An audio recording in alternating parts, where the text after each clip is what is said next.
We're gonna go ahead and jump right into what I call Tutorial Tuesday, and we're gonna talk about why your music sounds so quiet when you export it, and I'm gonna show you how you can fix it.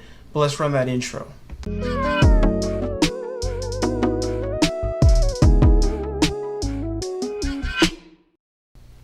So for those of you that are new or you're watching the replay, welcome back, creatives. I'm Jahrell, your music technologist, and I'm here to help you master the tech you need to make music freely. I make weekly tip and tutorial videos as well as gear reviews and things like that to help you make music freely. If that sounds good to you, make sure you subscribe.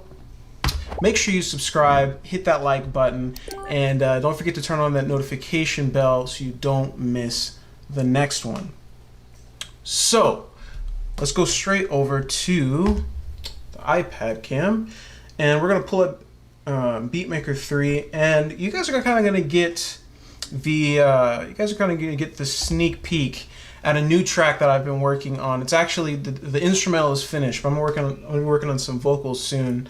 And I'm going to use that as my example to talk about why your export might sound too quiet. So let me go to the session. Dope. All right, so I'm going to let this play a little bit, let you guys hear it. Here it is. Cool.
All right, that's as far as I'm gonna play it.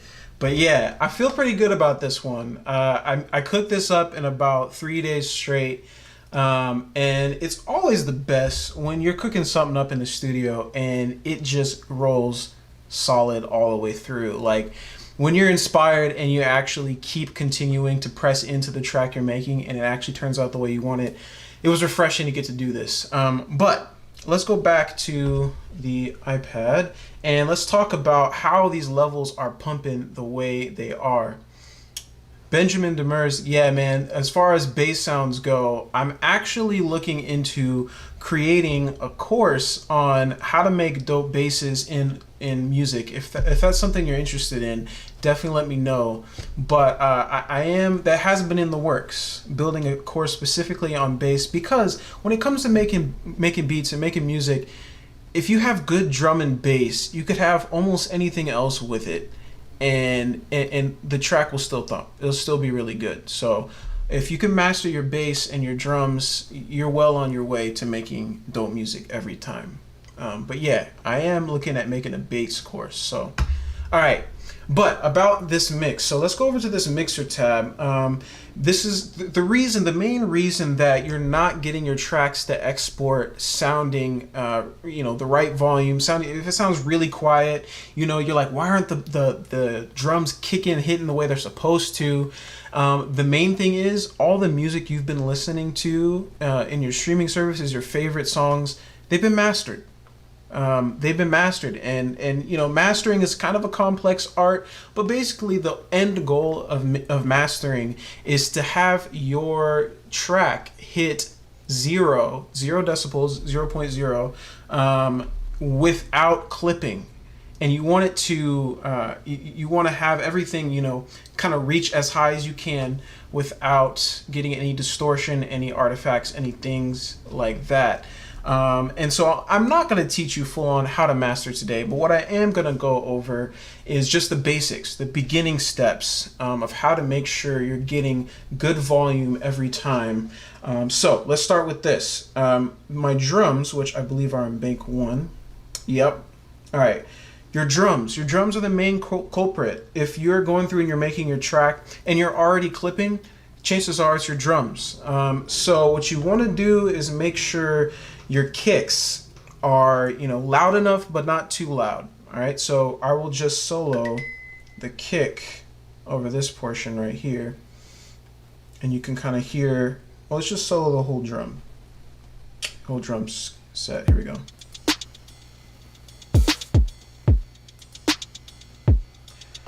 All right, so we're sitting just below 0. We're not clipping, we're not going over, and that's good. Now you might think that sounded a little bit weak, especially the kick.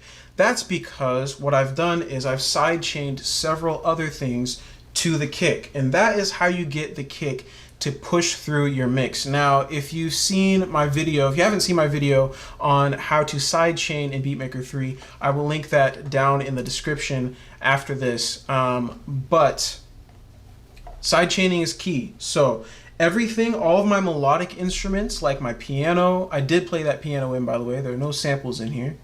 It took some finagling, but I did it.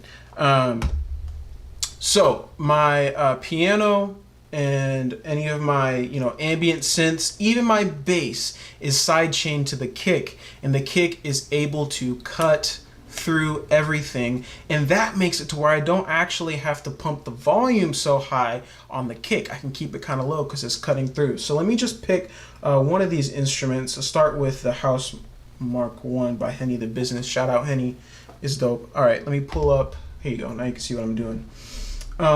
Yeah, so you use a dynamics compressor here.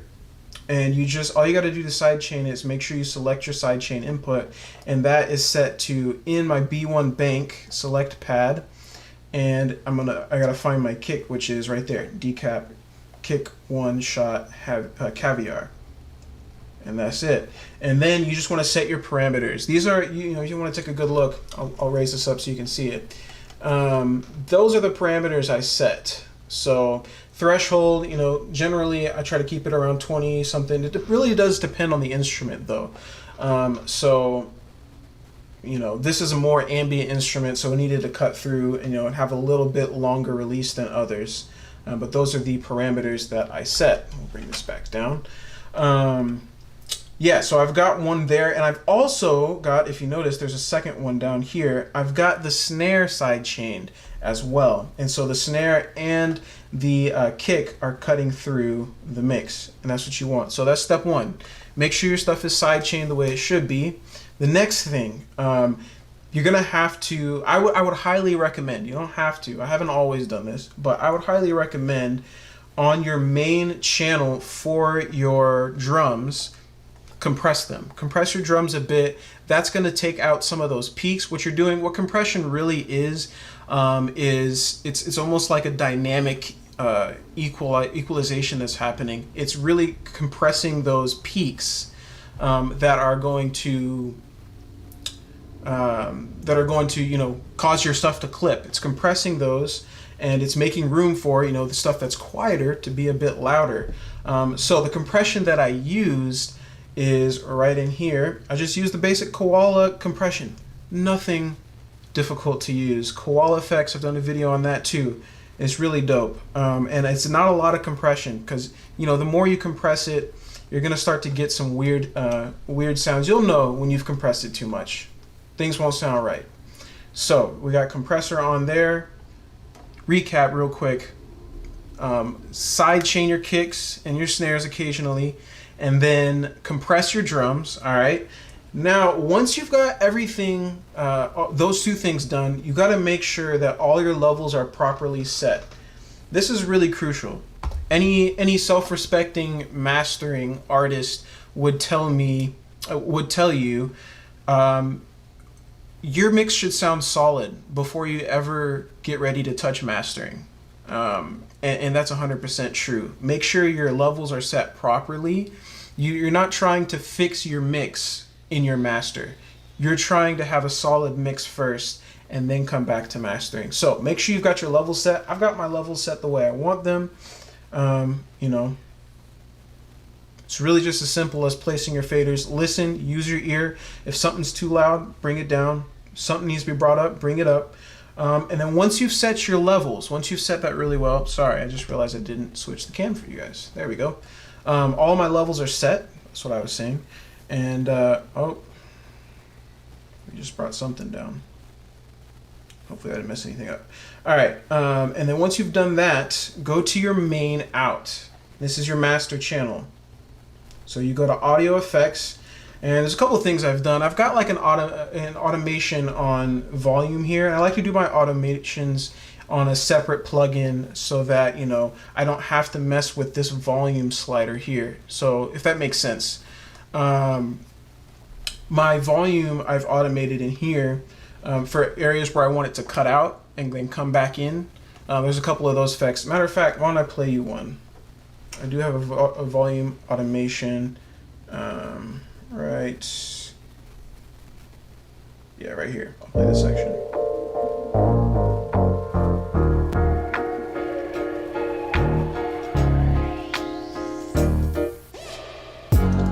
Right there. So it cut for a second and it came back in. Actually, I have an even better one right here. You can see. Let's see. I'll play it. I'll show you. Right there. So that's another quick tip. If you need to automate a cut, you can definitely just use like a saturator, which I haven't done any saturating, and I just did a cut using that automation. Okay, so Pro Q3. Now this is just a fancy EQ. I highly recommend all of the FabFilter plugins when it comes to mixing and mastering. They are solid. I haven't used anything on the iPad that's as good as them. It was probably the best investment I've made as far as software goes on the iPad. Now, it was also the most expensive investment I've made as far as software goes on the iPad. I happened to get the bundle for FabFilter when it was on sale, so it only cost me, I think, around 80-90 bucks, which is still, you know, this is great for an app, but it's several apps, it's several different plugins. One of those plugins is Pro Q3. Now, do you have to have Pro Q3 to do what I'm about to show you? No, you do not. You can use the built-in Beatmaker 3, the EQ. And so what I've come in here, oh, let me show you what I got on my screen. Here we go. What I came in here and did is I kind of just made really small adjustments to the overall mix, and I've brought up the highs a little bit, just a hair, brought down the mids just a hair, brought up the lows just a hair, and then this is important right here. So this last thing is, it's a cutoff. I rolled off the lows, everything below 18 decibels, 18 hertz. Everything below 18 hertz I rolled off because the human ear really doesn't hear below 20 very well anyway. So what you're doing is you're saving yourself some room in the frequency spectrum for more volume, which is the point of this. If you roll off frequencies that are only going to be heard, in a select set of speakers, of really high quality speakers, you save yourself some room. So roll off your lows. It's really going to depend where you do that, or what hertz you set that to. I have mine at around 17, 18. A lot of people do 20. I wouldn't go higher than 20 for a firm cut. All right, so that's my advice on that. Now, next, have some more compression. I automated the filter in Koala Effects for some filtering effects, and I can show you where I did that. But the compressor is set a little bit higher. It's really not rocket science. It's a really basic and really easy compressor. But what I'm doing is, instead of having tons and tons of peaks, what I'm doing is actually compressing it, and that's giving me more room for volume. So once I've compressed here, that gave me some room to nudge up the volume here on my master channel. So let's just hear what everything sounds like You know what? I'll undo some of my compression. Matter of fact, let's just mute the compression. Okay, and we will give it a go and see what happens.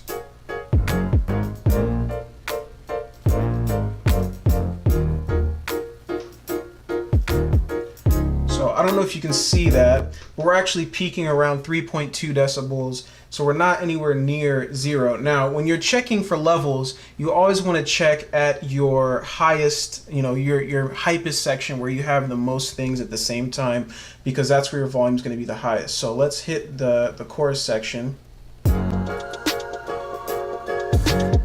right, we're peaking at about 1.8. All right, so when I put the compression back on with Koala, let's see what we got there.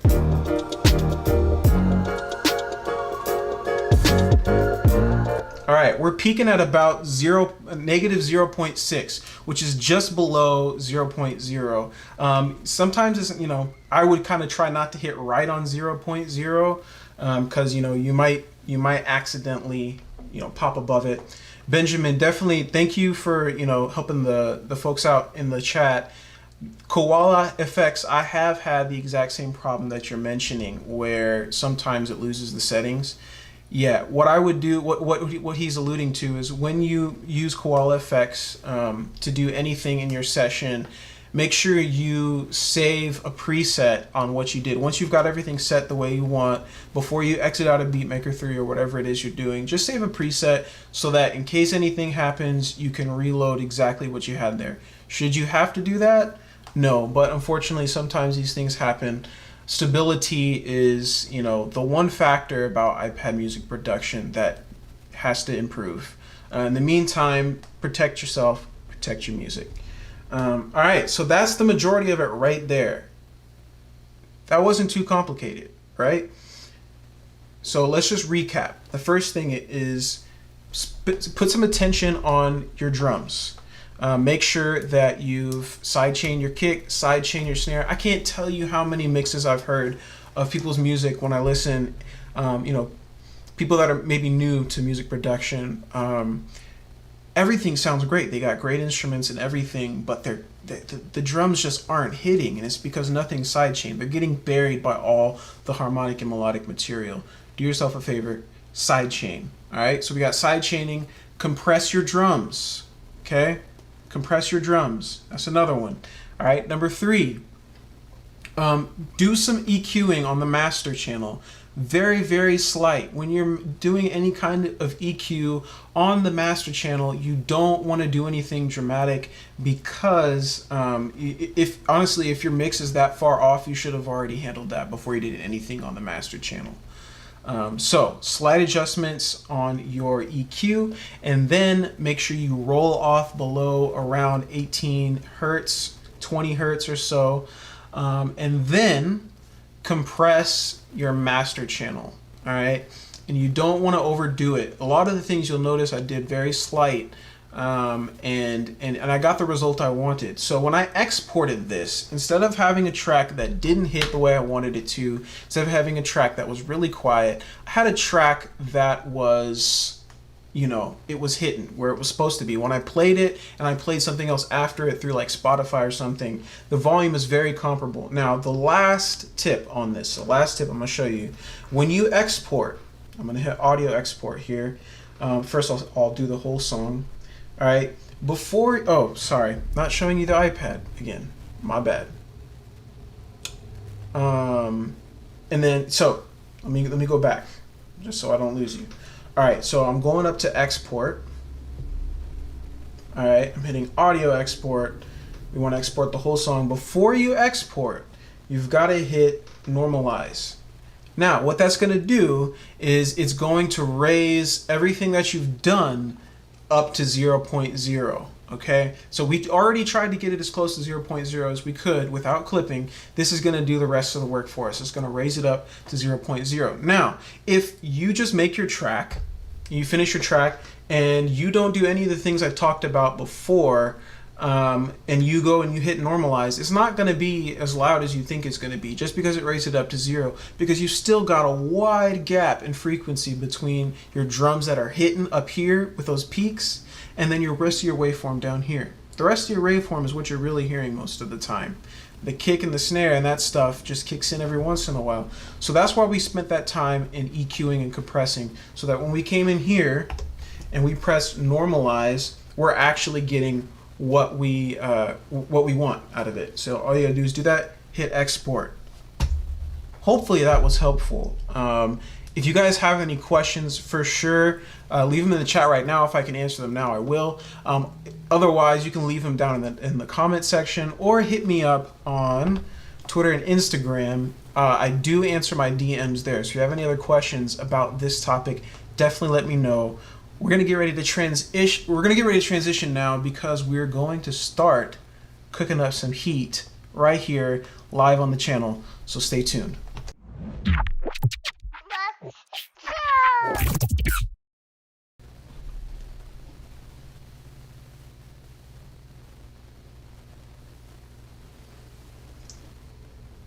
All right. Cool. So we are back.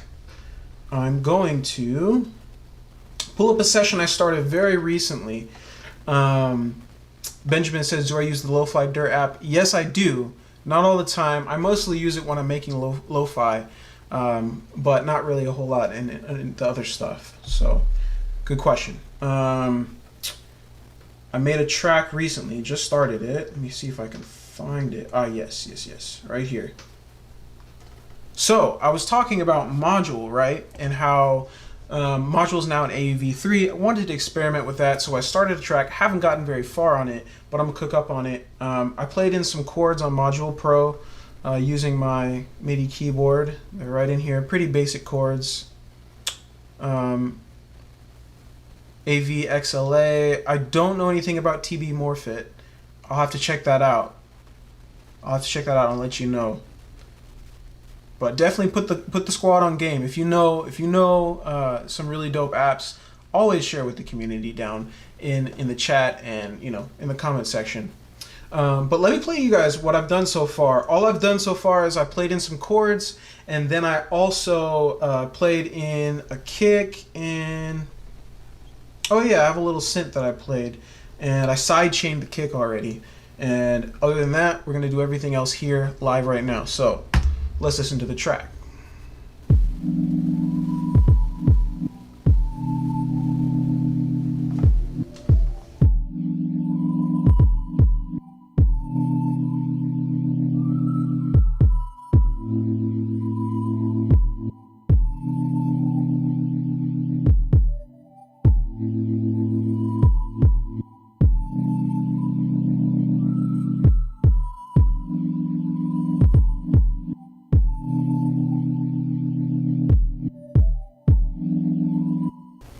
All right, here we go.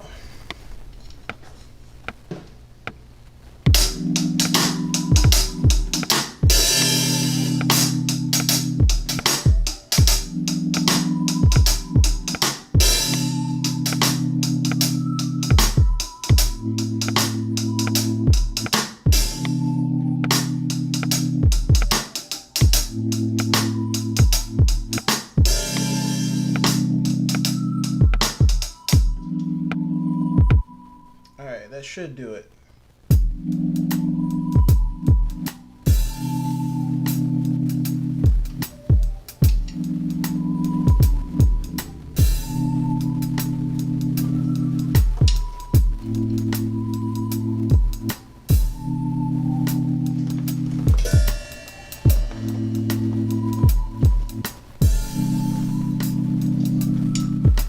All right, dope. I'm gonna layer that snare with another snare shot. Let's see, a rim shot.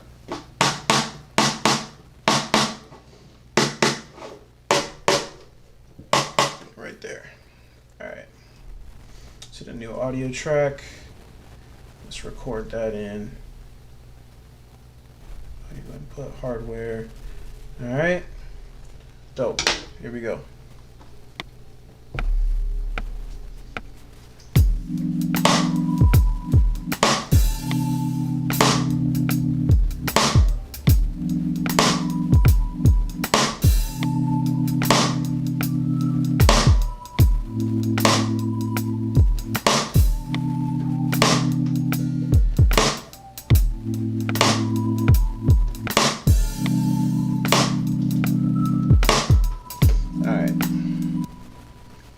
Cool, that should do it.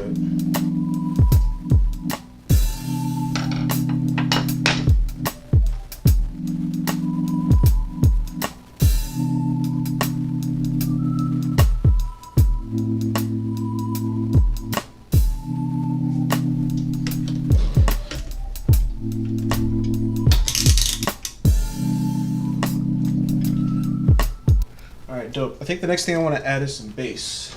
So let's make that happen.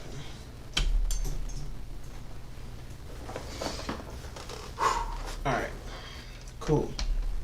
So since I've been on a little bit of a Moog Model D kick, what do you say we make that happen? Alright, new bank. Alright, we will load up, plug in. Let's get that Model D in here. Alright, gonna have to bust out the keyboard.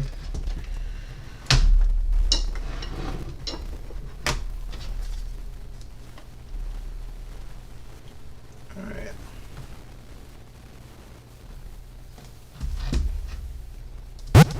Oh, that's loud.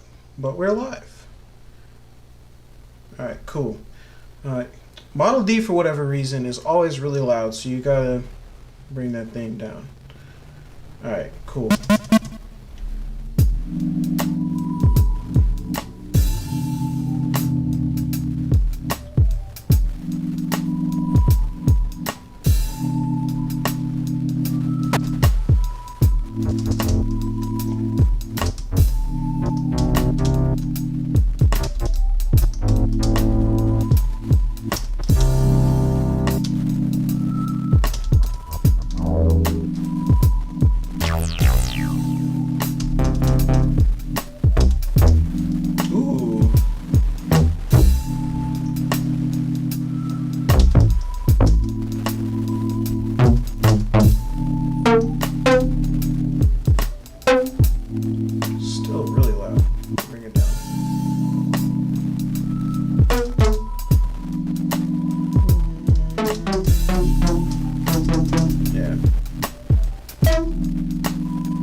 I don't know if I'm feeling that sound. Let's see if we got something else. Oh, let's not do that. You know what? I think I remember liking some of the ones at the end.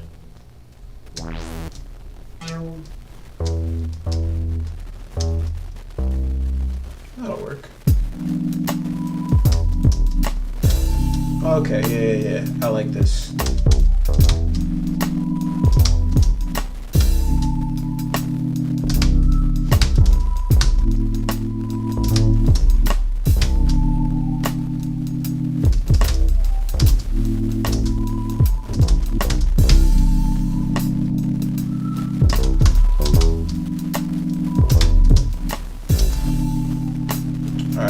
Let's do that. Let's record that.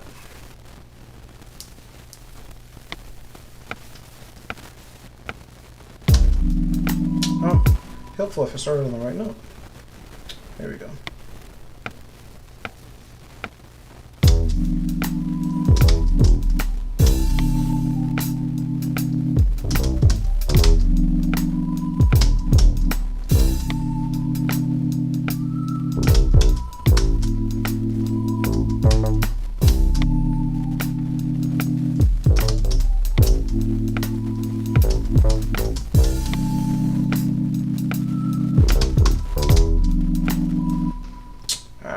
Some of that was off. Let's see.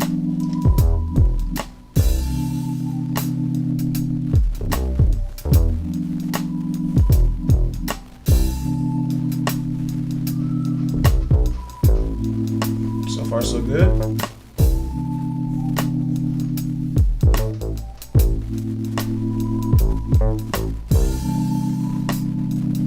Alright, we just had a couple notes mixed. Let's fix it.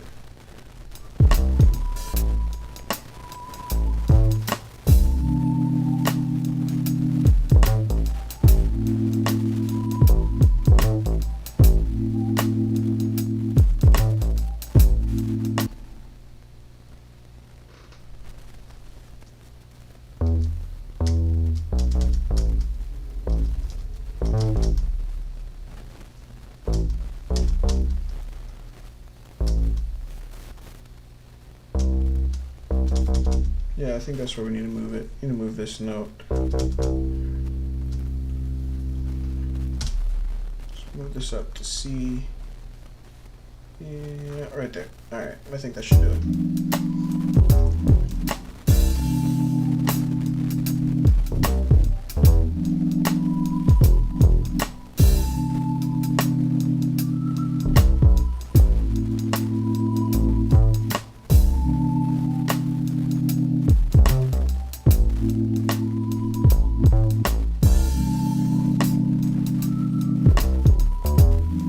Yeah, I like that. All right, so I don't think I'm gonna mess with. I might quantize that. Nah, I'm not gonna quantize that.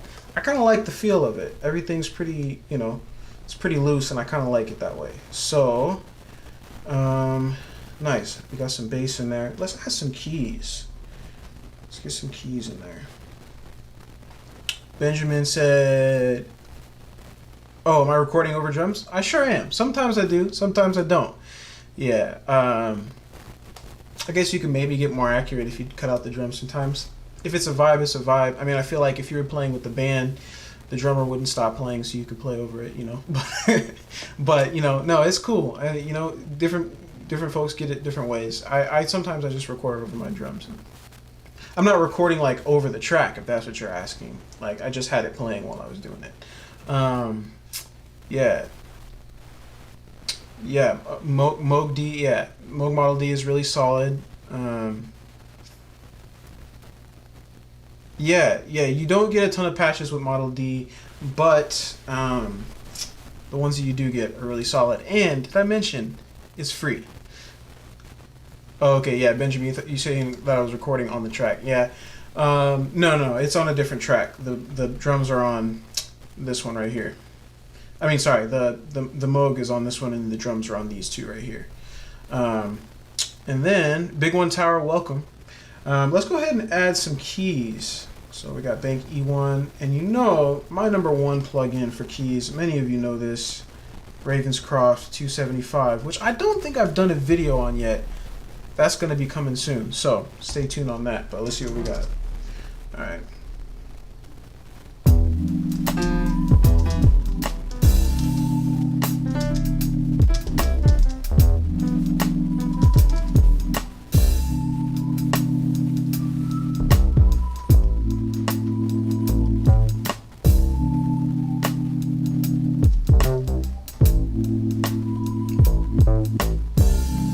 Double check my chords. We got E.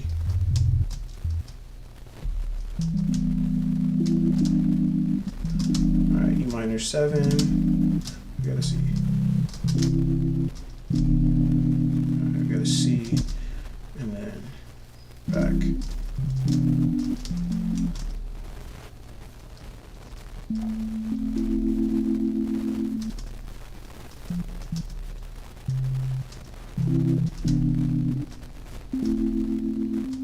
Okay, cool. We got some A minor, some C. Alright, let's see what we got. Back to the Ravenscroft.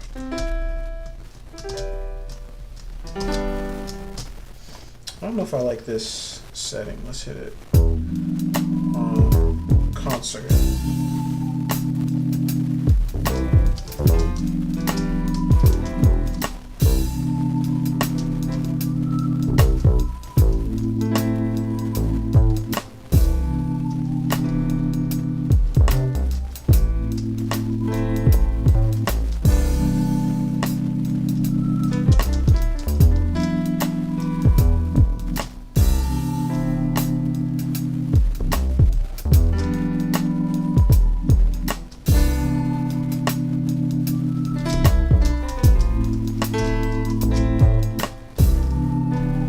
trying to remember my chords.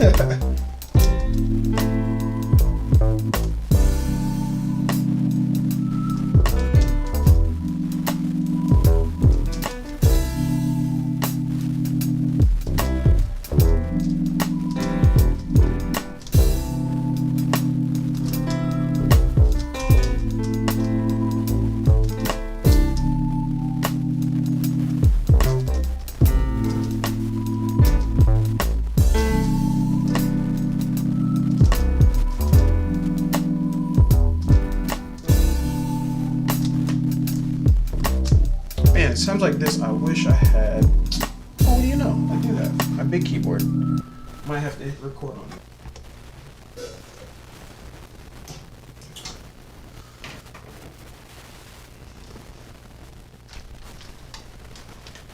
All right, let's get that playing again.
Try that.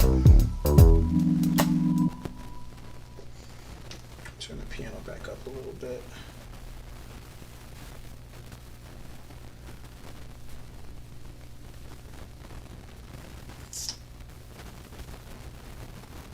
All right, here we go.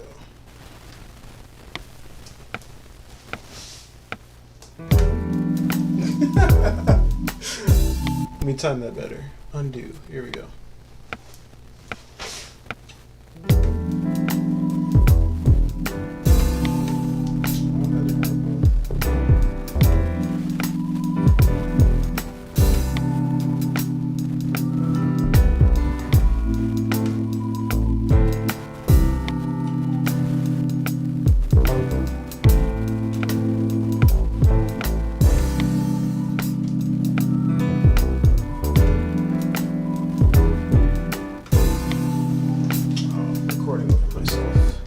Alright. I think that's going alright. The piano, I started recording over it myself. Let's see what we got.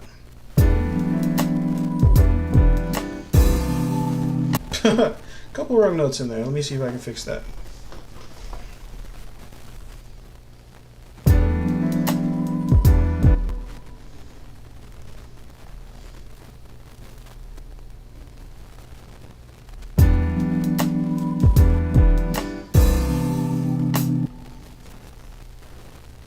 One note in there.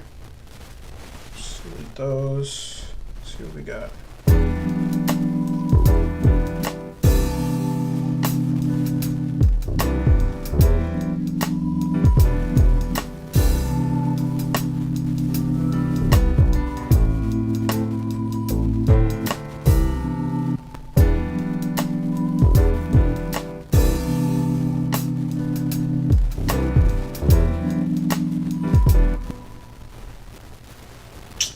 We got another chord off. Let's just bring this down here.